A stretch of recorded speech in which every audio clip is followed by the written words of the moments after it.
Hello, everyone, and welcome to your horoscope for the week of September the 30th till October the 6th, 2024. Well, we are in for a massive week because this is eclipse week, and this is going to be a really powerful eclipse without a shadow of a doubt. That is going to change a lot of things and turn things around, not just in our personal lives, but very much so also on the world stage, internationally, globally. Why? Because on one hand, Libra, the sign which hosts the eclipse, the solar annular solar eclipse, is a cardinal sign. So in mundane astrology, that means that something big is going to take place on the world stage specific to Libra. So big justice move, justice law, legal system. But at the same time, this can also represent the world of diplomacy. And that is on fire right now. So clearly, so powerfully. That is definitely on fire. So big moves, big decisions, and big endings are gonna take place in that sense. Like, let me give you an example. Uh, Such an eclipse in Libra, especially that Mercury is hand in hand with the eclipse. So Mercury, mind, speech, the tool of negotiation, right? So it is part of the eclipse, which means that big international agreements which held together sides and kept a certain type of balance, Libra, right, are ending. And we are yet to see what takes their place. So it's a very, very powerful moment in that sense. And a lot of that power is going to be mercurial information, speech, communication, of course, the intellect and mind and all of that, but very much in a Libra type of way. So it has to connect people, it has to get the energies, regardless in which sense, emotionally. Libra ruled by Venus, right? To trigger emotion, to trigger response, or business. Um, that's very much Mercury, where the flow of the cash, etc., goes, the transactions, um, or any kind of other type of flow, legally speaking, certain communications back and forth, translation. We don't even speak about all that much because it is so very much just a tool, right? But it's energized massively, big time, all through this period. You know what I mean? And I'm not just speaking about this autumn or even the past summer. I'm speaking about these years. Translation, languages, speech is on fire. It's a big tool, and not just in a human type of way, because Libra is an inanimate sign, right? Also, artificial intelligence, where it translates for us and helps us communicate, and in that sense, it is super helpful. Let's just, but also in a negative sense. Now, I don't want to get into trouble and details, but this is where I'm not opinionating anything. I'm just like the news anchor right now. The communication devices targeted in Lebanon by a certain military. That's so much Mercury. Because communication device and technology, that's Mercury in Gemini, that's also Mercury in Virgo, because Virgo is the implementing of technology, right? And another big, she's not a planet, that's why I'm not saying planet, energy is Black Moon Lilith, also very much directly, intimately part sorry, part of the eclipse. So that means it's gonna have a powerful reaction. Because Black Moon Lilith, especially in the sign of Libra, can represent a vengeful reaction, vengeful act. Okay, legally or diplomatically, but vengeance is vengeance. You know, when you walk out and this actually happened. So because a lot of the playouts of the eclipse already took place a week prior to it, but that is so very much part of the theme and part of the power of any solar eclipse.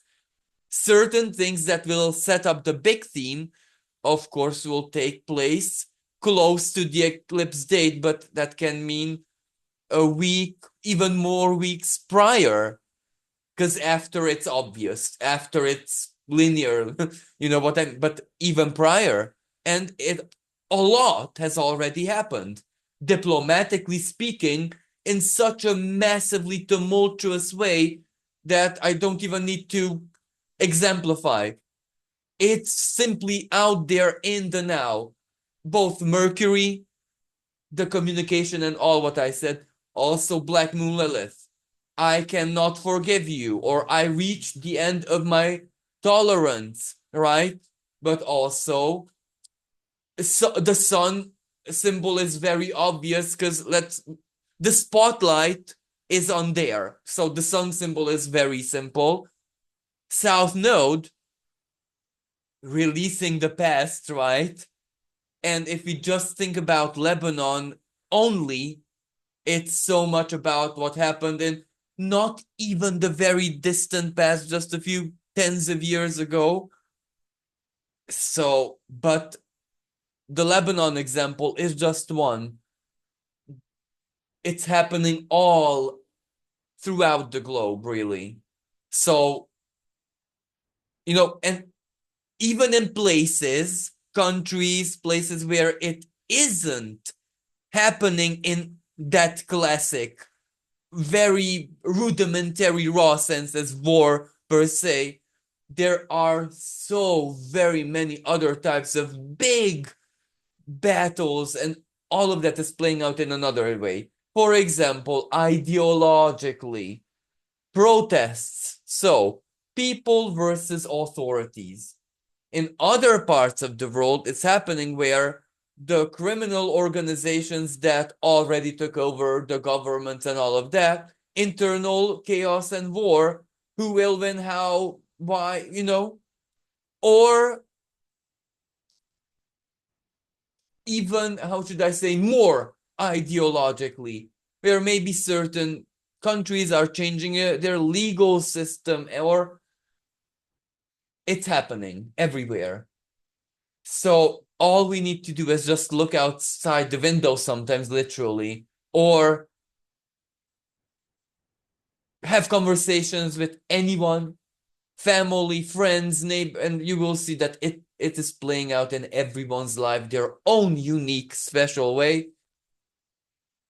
I would really, really much doubt if someone would not be affected in any way by this energy. And again, why does all of this matter? Well, because this week we're in it. Even if, and I say this at every single eclipse because it's so important, it doesn't need to play out fully the next week. Of course, but energetically speaking, in some way we are definitely gonna feel it. And it's even if it doesn't happen in our own lives right now, it happens in neighbor's life, this, that. Like it happened in my life already, if you know what I mean. As in, I got a very shocking news communication message from friends, close people. So I was already shocked by, for me, as an astrologer, it is obvious that the eclipse played out in the person's life who messaged me, who shared their story. For me, it is obvious that, dude, you just been through your eclipse. You know what I mean? So it's playing out. So let's start the horoscope at the very beginning of the week. So it's almost like the shadows are gathering. It is almost like when the sky is starting to get darker and darker and darker, and you know that a massive storm or the rain is gonna last, or the rainy weather is gonna last for a week plus. So you're already prepared that something is gonna play out. So this is what the beginning of the week is gonna feel like. And again,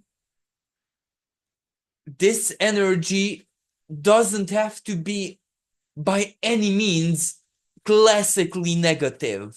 So painful, heartbreak, tears, etc., etc.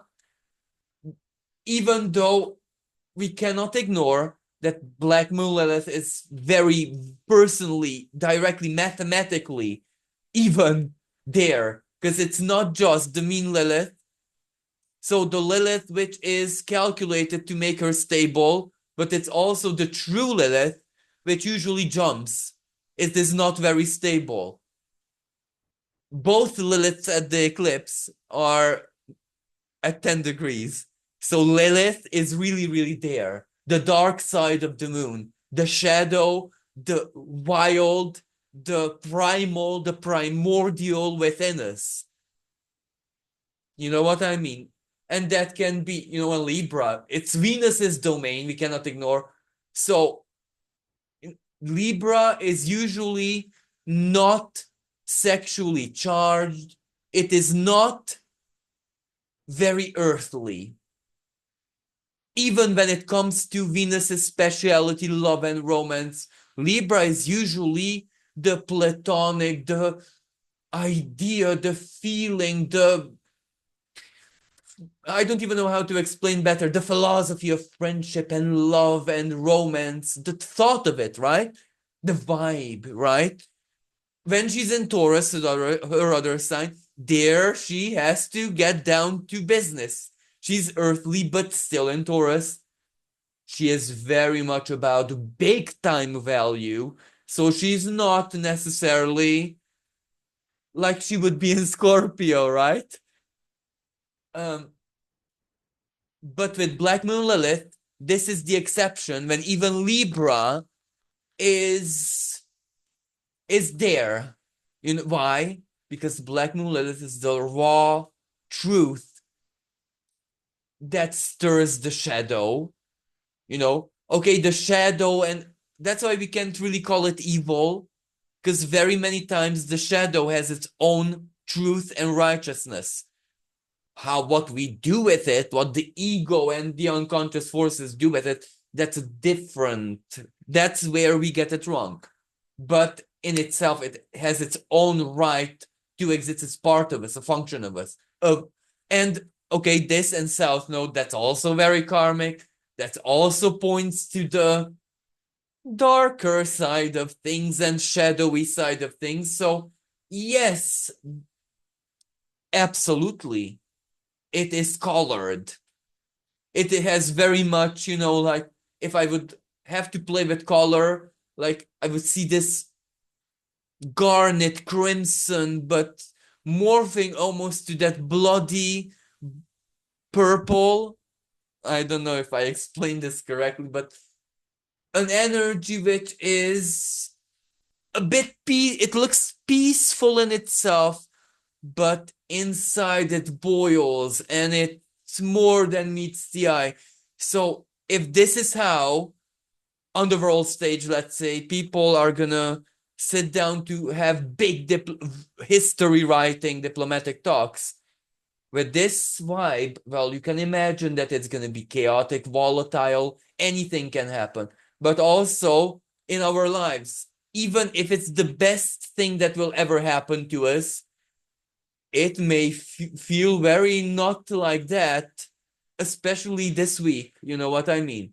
It may feel weird, Lilithy, if that makes sense. Like, let me give you a Lilithy example. Something happened to you 10 years ago. You were the victim of a crime.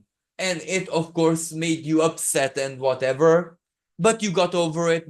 You don't even care. Now you get the phone call that the criminal was caught, and the trial was, he's being locked up.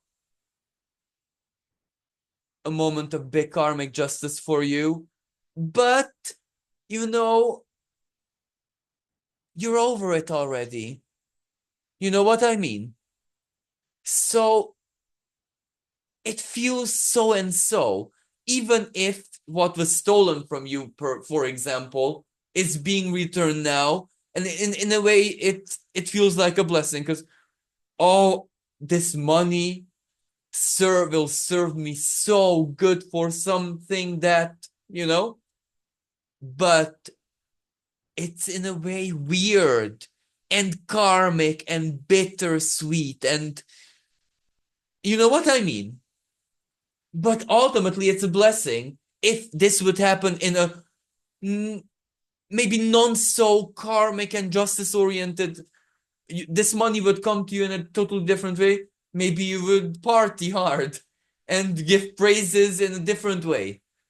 So you know what? It feels a bit heavy, but at the same time, maybe it comes in your life in a rather heavy way. And surprise, surprise, you find yourself very much Lilithy in the sense that I am not backing down. I am not drowning in this. I am holding my ground and staying confrontational because this energy, how should I say, is built around confrontation. Why? Because the North Node and Aries confrontation big time opposes it.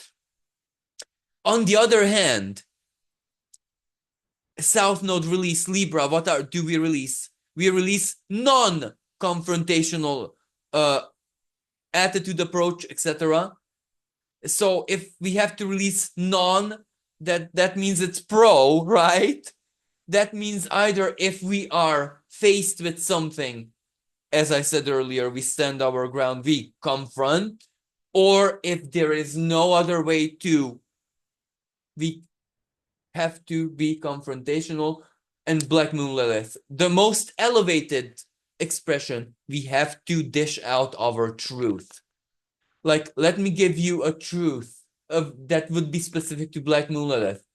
Let's say it's a marriage, and she feels that something is so wrong and confronts him, and he tells her that, well, look, I love you with every fiber of my being, but my shrimp doesn't react to you anymore.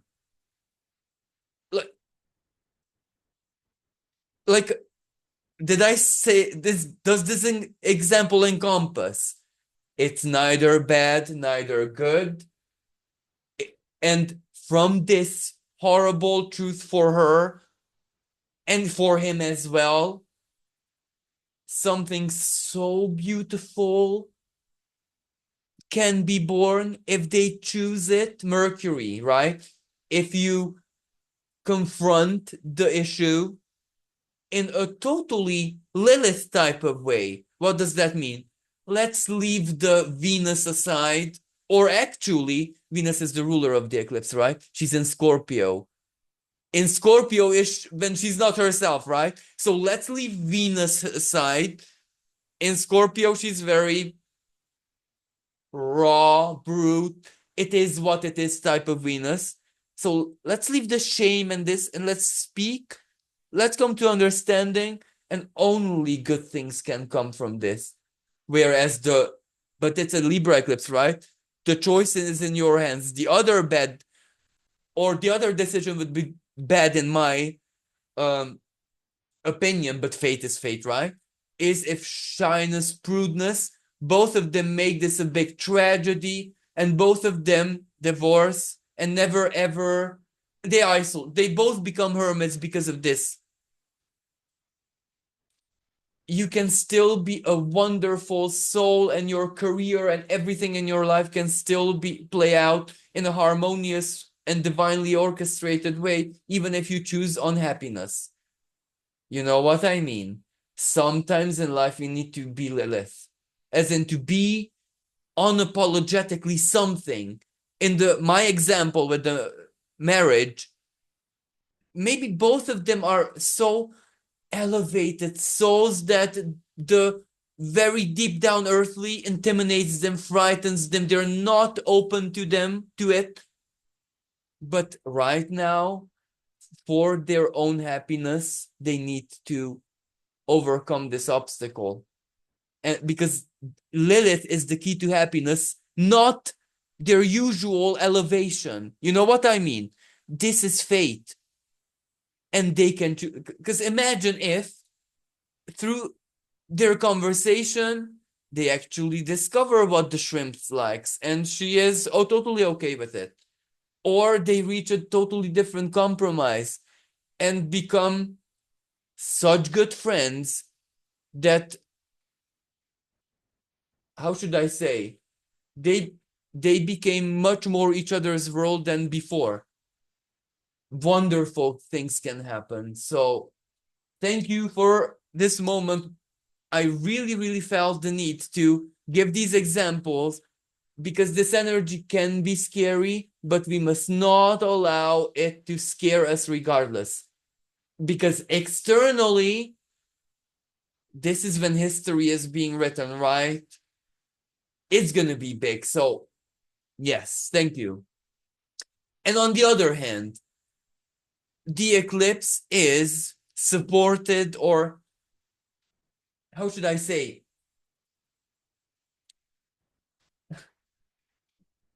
I can't say what came to my mind because that is a bit really Black Lilithy, but I have to say it. Sorry, I'm a Gemini, so it's like the lube. You know what I mean? The eclipse is scary, big and scary, but the universe gives lube, the best type, best quality, which also has a bit of anesthetic in it. And that is a water trine that comes to help, comes to support, comes with big reality check, but that which we want and need and treasure. So it's not just big crisis, there is also strength, determination, honesty, and we are ready to write our fates regardless. Because we by now came to understand and know why on the 17th, 18th of September, the big Pisces lunar eclipse. That prepared us for this. That prepared us, even if indirectly. But anyway, we're prepared, more or less. So we really, really want to be and stay in maximum truth. And we know that a big part of that truth is deep down personal and subjective, and it's okay. So here, what I want to actually show on the 1st of September, sorry, on the 30th of October, 30th of September, sorry, is that the sun is conjunct Mercury, is going into the heart of the sun. So this is either big communication, or either when we just are ready for words to get things, the facts right. Because Libra, from authorities, for example, why? Because legal energy, the mayor's office, the council, the tax credit, bank, doctor's pharmacy. When I say doctor's pharmacy, not the specific what they do, but that you have to communicate with them like a partner, right? The institutional communication. But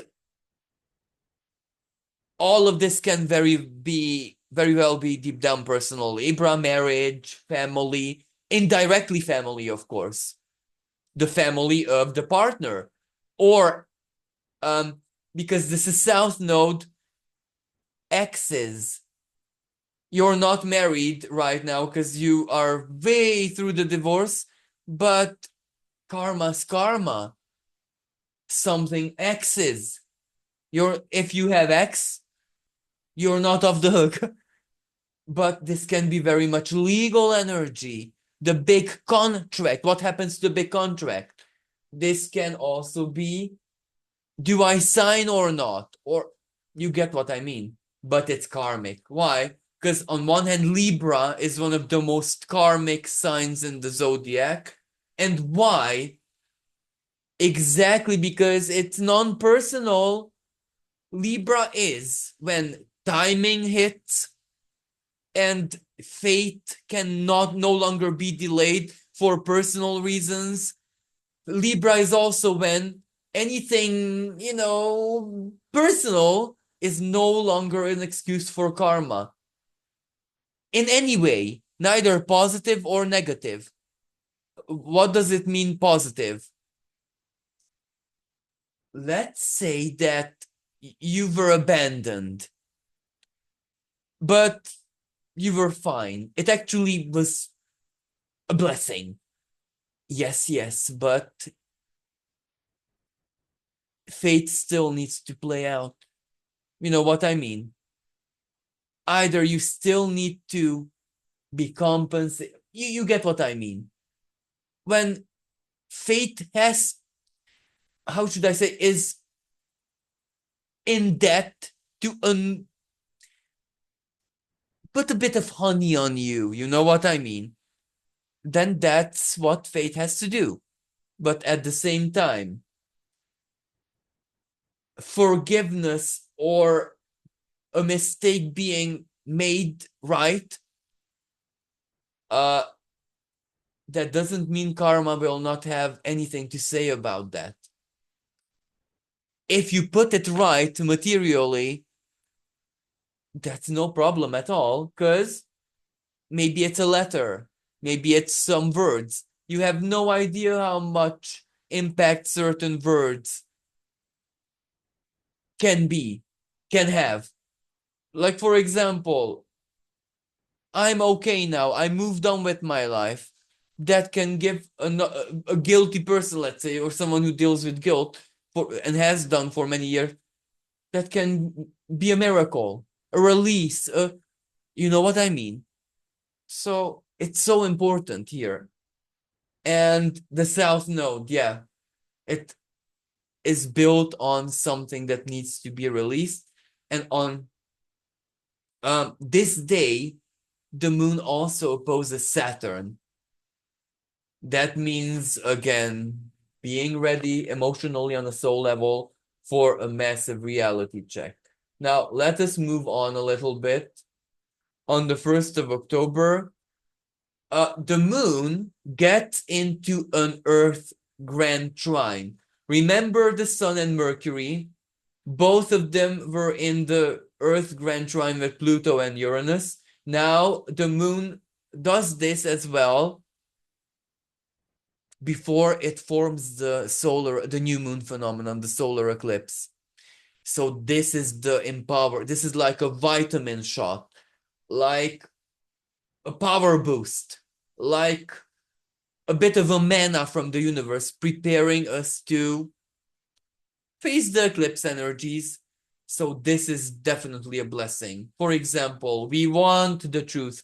We need the truth. We want the confrontational approach. We need the contract, the agreement, whatever we need the eclipse to play out in our lives. We're ready for it. And another thing that I want to mention, and this isn't even that new because this already played out, but I did not speak about that in the previous horoscopes. If we look at Uranus, is back on Algol.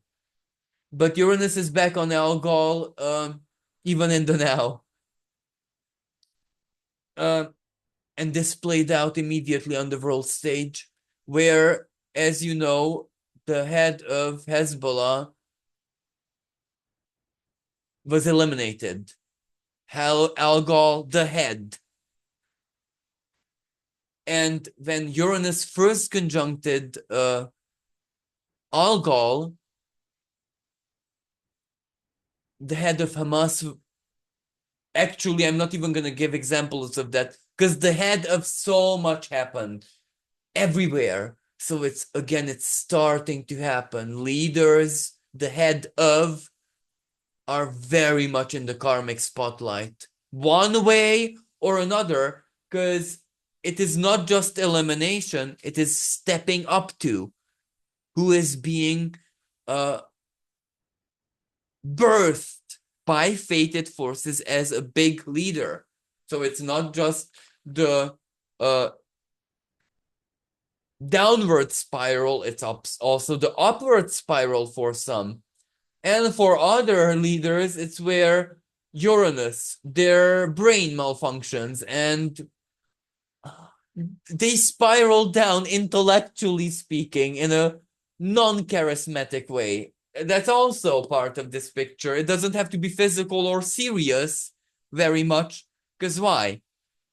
Taurus is my opinion of XYZ. I no longer love, I no longer support, I don't see the value in he, she. I no longer feel anything. Or I used to love President XYZ or this big political person. Now, not that my love ceased, I kind of feel a bit of disgust even. This is also part. And with Uranus here, for some people, this means I'm done with the world of politics. I don't even want to be a citizen more than I'm forced to. I don't want anything to do with this. So a big distancing Uranus, the rebel. For others, it means switching polarities. All their lives, they used to be Democrat, and their father's grandfather is as well. Snap, they changed poles. So this is Algol. We will see what happens to leaders because, again, the spotlight and the energy. And we must not forget that Uranus is the higher octave of Mercury. So, in its own indirect and way big higher level way, it governs communication as well. But as I said, not in the classic mercurial way. Let me give an example. Lebanon's airport was hacked. That's Uranus more than Mercury, right? So big internet hackings. And also, if I'm not mistaken, I might be mistaken, when Uranus was on Algol and Mars was there as well, the internet crashed all around the world. I'm pretty sure that something happened on Algol or near Algol or with Uranus. And let's get to the eclipse day. Now, I have a separate recording about this. I don't want to get into detail, especially what it means for the world stage and in a practical way. Because in a practical way, you can find it in the recording, as in divorce and contract and how our relationship changing tendencies and patterns are eclipsed and reset and the psychology of it. Right now, I just want to mention the spirituality or the alchemy of that because it's so symbolic. Libra is karma, right? So this is when the way I see this eclipse, but again, not earthly perspective, forget that. This is just soul and faith and spirit. This is that moment when the divine actually dishes out how it sees, feels, or its perspective of things. When, in those moments in life when we genuinely don't know if we are right or the enemy, opponent, or partner, or whatever is, we don't know who is right or wrong. So we say, Lord, or the divine, or whoever, only you can see this and judge this. This is one of those moments. This is one of those eclipses when the divine finally can dish that out for us. Why? Because it needs Libra. It needs the energy of Libra. Why? Inanimate. It's only here can it strip it from the deeply personal. Only here can it have a certain type of objectivity. Maat. In ancient Egypt, right? Goddess Maat. The heart is weight counter a feather. The detail, why? It doesn't matter. It doesn't matter why the feather is, for example, heavier than the heart. Because if you would ask the soul, lifelong chastity, etc., say something extreme like that. In Libra, it doesn't matter. Good for you. Here's your reward. Bye. No special treatment. Or the other, I had to save my starving family. I was forced to steal, or I don't know. Sorry, dude. This is math. This is the scale. I can't help you. I feel for you, but I can't help you. The scale says that your heart is way heavier than the feather. You're judging you feel guilty about it. So it's you doing it to yourself because it is the divine inside of you that judges, yet still what the scale shows is what the scale shows. Libra energy is when, sorry, your trauma doesn't matter. Libra energy is sorry, your soul nobility and purity doesn't matter. Or Libra is sorry when an indirect worth doesn't matter. You know what I mean? Let's say that you are a doctor and you saved millions of lives. If this energy plays out in your marriage and you did put it where it doesn't really belong, karmically speaking, how many lives you saved and that you sacrificed yourself for humanity will not matter in Libra. When the karmic energy is Libra, it won't matter because it's what the scale shows. It doesn't matter why it shows it that. So this is why all of us are blind in a certain way. We can't feel in a usual way what's coming. We just feel it, but what it is that we feel, we can't. We are totally blind, and it's supposed to be that way. Why? We don't know what the scale shows directly. We can only intuit.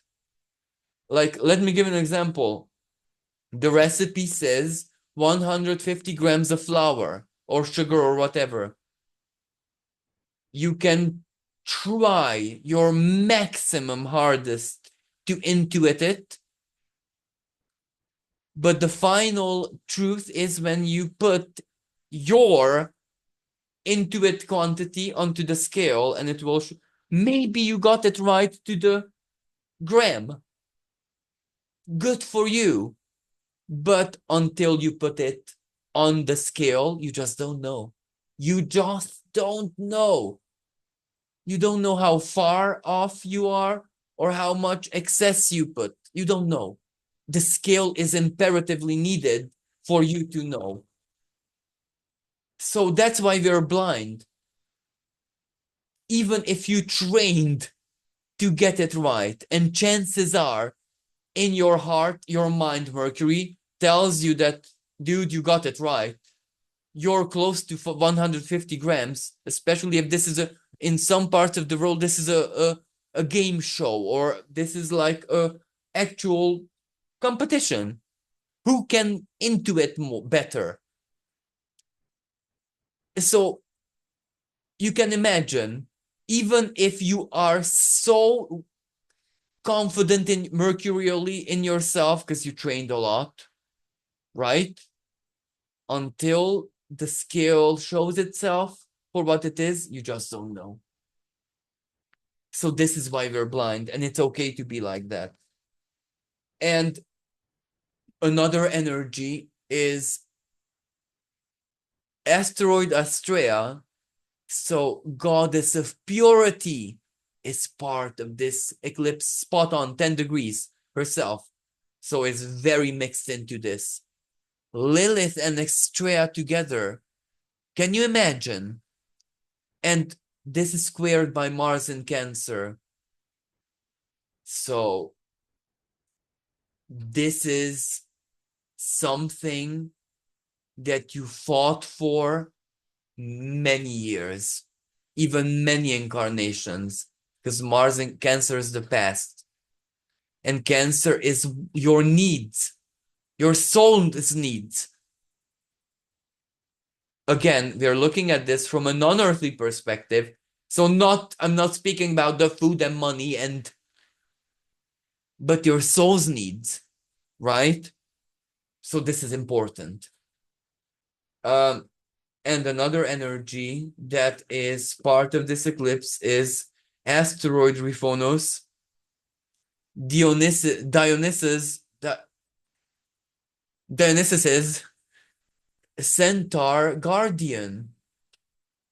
Yes, a nature spirit. Again, and he is also on Mercury. Spot on. So this is big, big karmic. You fought for it. You stood up to this. Mars is conjunct non-uranium planet, so non-fictional. This is what I want to say. So not real, not physical. Hades and Kronos.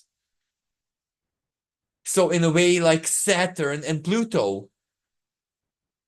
It's almost like Saturn's Pluto's conjunction in 2020, 12th of January 2020 in Capricorn. That's how it feels like. But this is in Cancer, and Mars energizes it. Something big that you fought for, or you defended against, or the time is here. Kronos, time is here for something.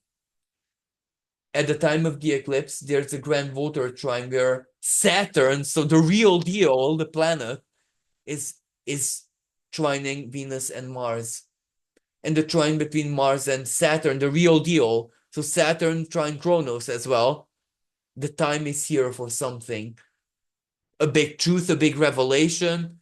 This may just be a communication, but it is super impactful. So moving on. So we get the eclipse.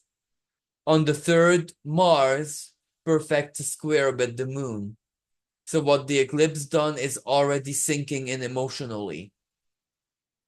And at the same time, we have the grand water trine, right? Mars trine Venus, trine Saturn.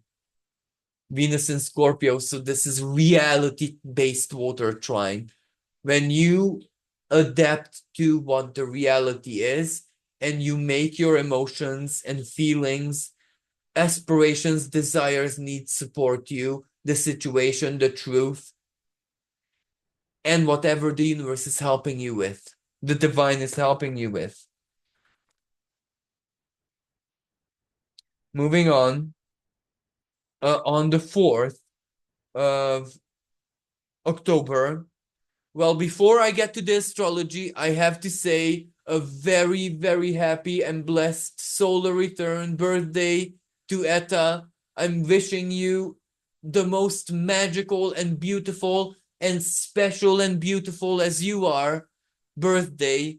And I hope you're showered with infinite love from the cosmos and all of your friends and everyone, because you so much deserve it. So thank you for this. So besides Etta's birthday, we have the moon. squaring Pluto. What a birthday you're gonna have, Fat Mama, on this day. But it's not because the moon is actually in your sign, right? But it's actually a good energy if we think about that the moon has just left the eclipse point, right? So Pluto in Capricorn, whatever energy played out, it told you something, either consciously, maybe unconsciously, or in a real way, Mercury, right?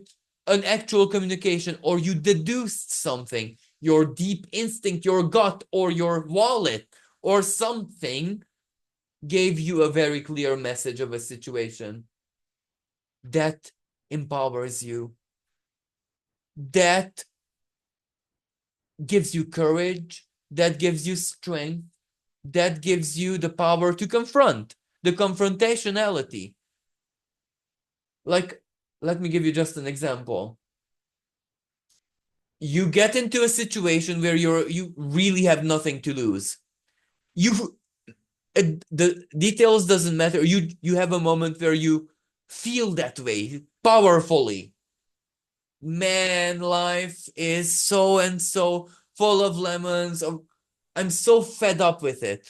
Man, I have really nothing to lose. And in this irritated but also karmically triggered state of surrender, right, Pluto, retrograde in Capricorn, so it so happens that your crush walks by, you know, and you're in this nothing to lose state. And remember Black Moon Lilith, the Sun conjunct Black Moon Lilith. You whistle. You would never think that you would ever do this in your life because you're an introvert and a shy person. Life put you in such a situation where a bit of Venus and a bit of Aries, the opposite of Libra, right, come from, just pops out of neurologically out of you, and you whistle and wink. And your crush is so amused by this that before you even know it, you're on a date. And however life defeated you or whatever, you don't even know it. Because the date is going so well. And in a Venus and Scorpio type of way, even. You know what I mean? Whatever upset you, a big karmic upset, you're not aware of it. It's unconscious. Your crush, but based on your reaction, kind of stomped it back into you're not suffering anymore. You're very, very happy. So it doesn't have to be all bad. It can be very good. However, chances are, okay, let's get back down to earth. Emotionally, you're so heavy that you're ready to make a big decision or say something or do something, right? Libra, you're ready. And finally, towards the end of the week, so the 5th or 6th, we see that Venus on the 5th perfected the trine with Saturn, and now she is much closer to the trine with Mars, but it's still really, really good energy because the water trine. Saturn in Pisces, the power of our unconscious, but also the power of our spirit, of our truth, our morality, the Christ consciousness, the humanity inside of us. Saturn retrograde in Pisces, compassion towards the self, even if this is not our strong point. Neptune retrograde, there to support Saturn's energy. Venus in Scorpio, down to earth, feeling the feeling. if it's sadness, if it's jealousy, if it's hurt, if it's horniness, but the bad kind. What is the bad kind? Where it's the abandonment trauma that is making you like that, feel like that, not because you're like that really. You feel the abandonment strongly, and it makes you be hormonal in such a way where you don't know what to do with yourself. Sorry for this inappropriate example. Mars in Cancer. You must defend what is holy and sacred for you. May that be family, partnership, relationship, your mission, your house, your home, your land, your people. Cancer. So even though the eclipse is very intense and powerful and it's going to write history, the power of the soul, the unconscious, the energy of the Christ within us is there to support us. But of course, speaking about the energy of the Christ, the energy of the anti-Christ is also going to be very obviously there. Okay, not inside of us, but inside of certain people, definitely very visibly there. And don't understand the energy of the Antichrist in a mythical or biblical way. No, no, no. It's very simple. It's an attitude, for example. Let me give you example within an example. If I'm honest with myself, what I'm saying is like a self-reflection. Nah, I don't want peace. I like war. I like conflict. I like putting people down. I like it. There it is. The energy of the Antichrist, and this can be truthful. If this is what someone feels in their hearts of hearts, and this is their pleasure and joy, there it is. But this doesn't really mean much to us. The fact that the energy of the Christ and also do not understand the energy of the Christ in a mythical biblical way. Nothing to do with the person, the historical figure. The energy of the Christ is very simple to explain. When we get what life is about, and once we get what life is about, we know that it's everyone's duty to be kind and to represent a saving grace for the other, because the other is just the self, the spirit of communion, the logic, the emotional logic of this. And when one lives in this emotional logic that I'm part of everything, so I need to actively pursue harmony. When one reaches this just it doesn't matter how, through Buddhism, through religion, through science, through their own contemplation, through hitting their head, through substances, it doesn't matter. When one reaches this conclusion, they kind of handshook with the Christ consciousness. That's it. They're part of it. And that's so simple, just like the anti of this is also so very simple. So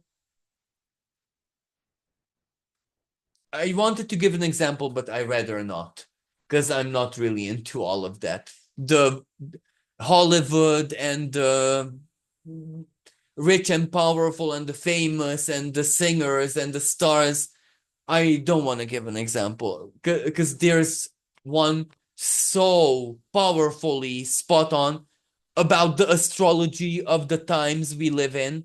Exactly the darkest expression of the energy of Pisces, the spirit, dark spirit. where the spirit is just spirit, it is us who give it the polarity.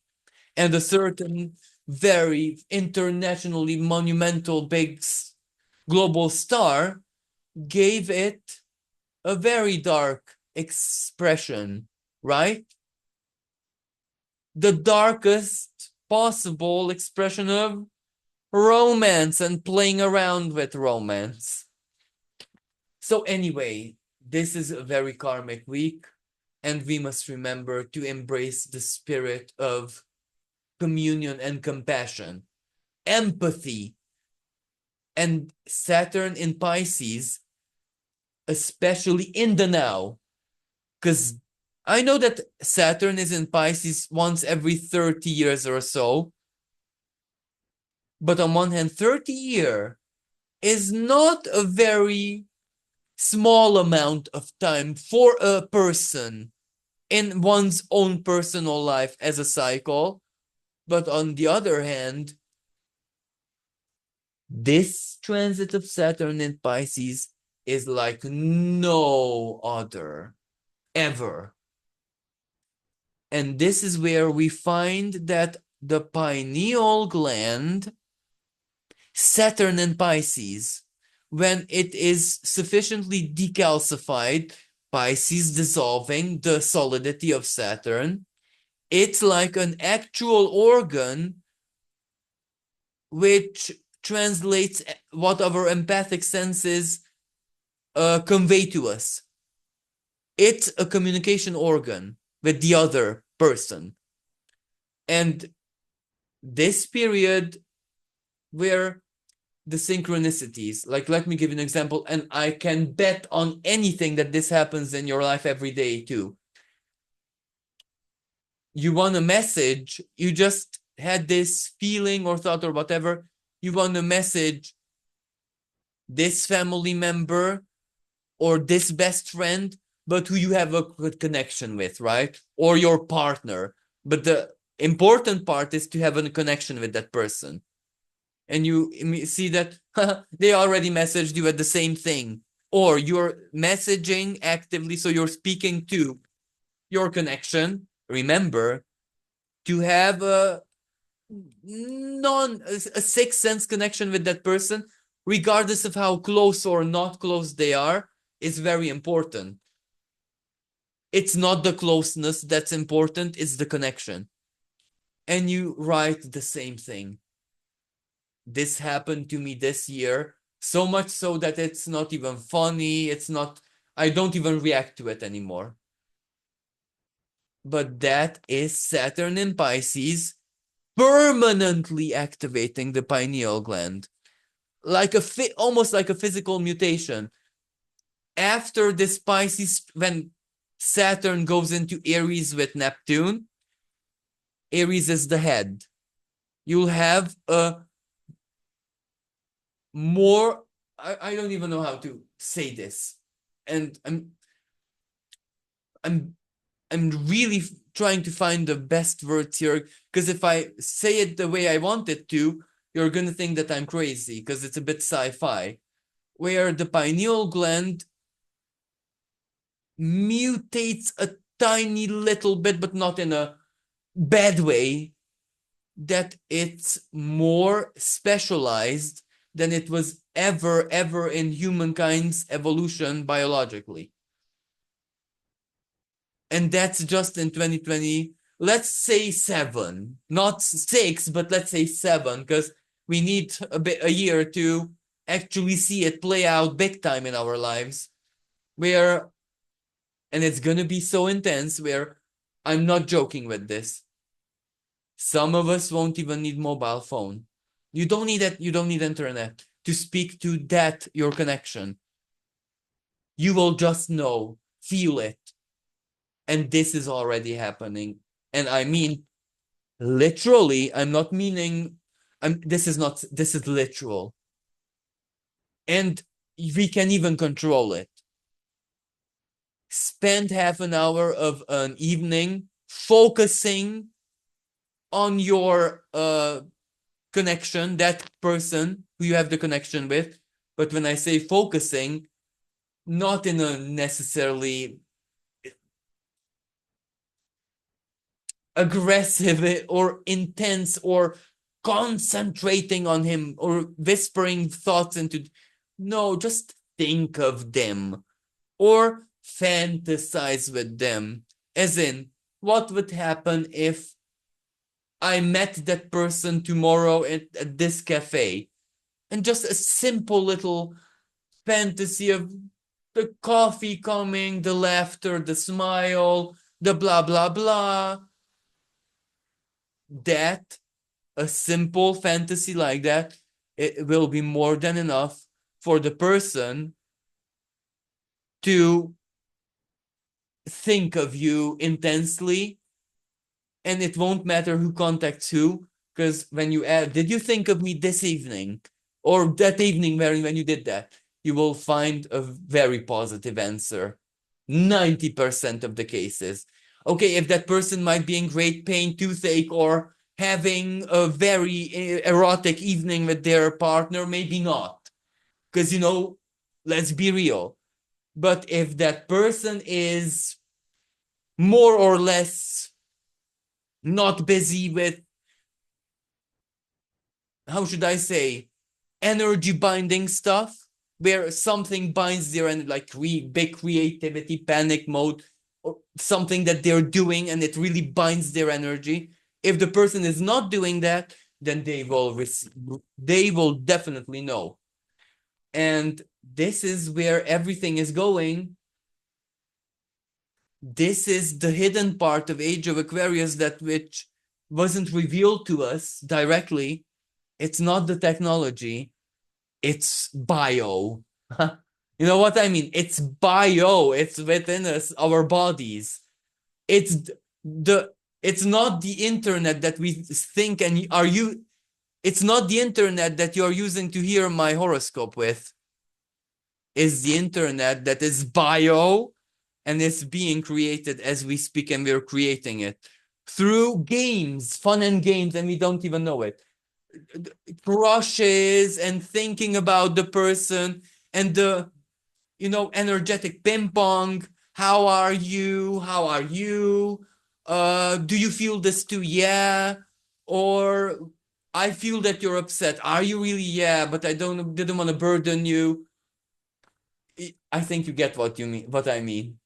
So these little games, and then the crushes, the things that you don't communicate with the crushes, you know what I mean? But still both know, and you know that the other knows, and the other knows that you know, but no one says it, but you still know. This knowledge that is hidden, invisible, but it is certain. These little games and funninesses and synchronicities to us seem funny, but they're actually building the new internet. Who says that only bees and ants, and who says that the bio internet is only specific to them? Nah, we also have it, and we always had it. Just that we lived certain 200 plus year cycles when it had to be shut out big time. But nature can only be shut out for so long. So anyway, that's also part of Pluto in Aquarius, right? The bio internet is also coming online.